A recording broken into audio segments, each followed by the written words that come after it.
Aprobado na ng House Committee on Ways and Means ang panukalang batas na magbibigay ng kapangyarihan kay Pangulong Ferdinand R. Marcos Jr.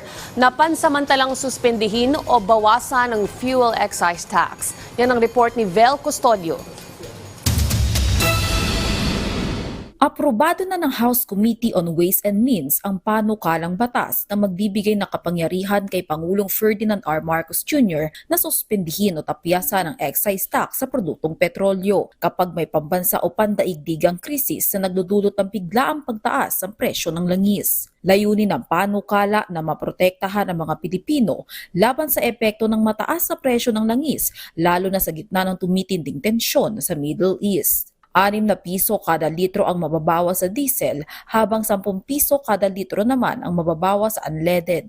Batay sa panukala, kapag umabot o lumampas sa $80 kada bariles ang presyo ng Dubai crude oil, maaaring iutos ng Pangulo ang pansamantalang suspensyon o tapyasan ng fuel excise tax hanggang 6 na buwan na maaari pang palawigin hanggang 1 taon kung kinakailangan. Sa ilalim ng panukala na nag-aamyenda sa International Revenue Code, maaaring suspendihin o bawasan ng Pangulo ang excise tax ng petrolyo kapag may rekomendasyon mula sa Development Budget Coordination Committee o DBCC. Secretaries of Finance, of Budget, of DepDev, BSP Governor, as well as the Department of Energy will now take part in making the recommendation. Nakasaad din sa panukala na kailangang magsumite ang Pangulo sa pamamagitan ng Finance Secretary ng ulat sa Kongreso sa loob ng 15 days mula nang ipatupad ang suspensyon at kada buwan pagkatapos nito.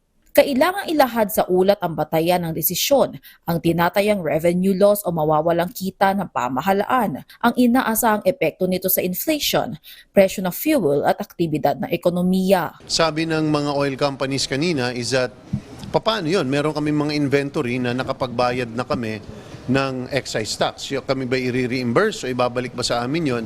Dahil ang excise tax, binabayaran yan, hindi parang VAT yan na binabayaran sa pagbili ng consumer. Binabayaran ito pagpasok sa Pilipinas. Pero giit ni Committee Chairperson Miro Kimbo na kailangan na agad maramdaman ng publiko ang epekto ng pagbaba ng presyo ng petrolyo. Kaya mungkahin niya na bigyan na lang ng tax credit ang mga petroleum companies na nakapagbayad na ng excise tax bago suspindihin ang koleksyon ng excise tax. Tiniyak naman ng Department of Energy na kayang bantayan ng ahensya ang volume na pumapasok sa bansa at masigurong sumusunod ito sa pagsuspinde o pagtapya sa excise tax. Since we issue acknowledgement letters as to the notices of importation. From there, we can see the volume that is coming, as well as if mandated by the law and any orders, we will be directly requiring the oil companies to on a day-to-day volume of their selling, so as we can compare it to the import volume that we have on file, and then as to their distribution side. Humiling naman ang DOE sa National Pricing Coordinating Council at mga local counterparts nito para tulungan ng ahensya sa pag-monitor ng presyo ng produktong petrolyo, lalo na't nasa 14,000 gasolinahan na kailangang tutukan sa buong bansa. Hakbang ito ng pamahalaan para mapagaan ang mabigat na pasanin ng mga Pilipino dahil sa patuloy na pagsipa ng presyo ng mga produktong petrolyo. Target ng komite na maipasa na ito sa second and third reading sa plenaryo ngayong linggo at maipasa na sa BICAM sa susunod na linggo. Vel Custodio para sa Pambansang TV sa Bagong Pilipinas.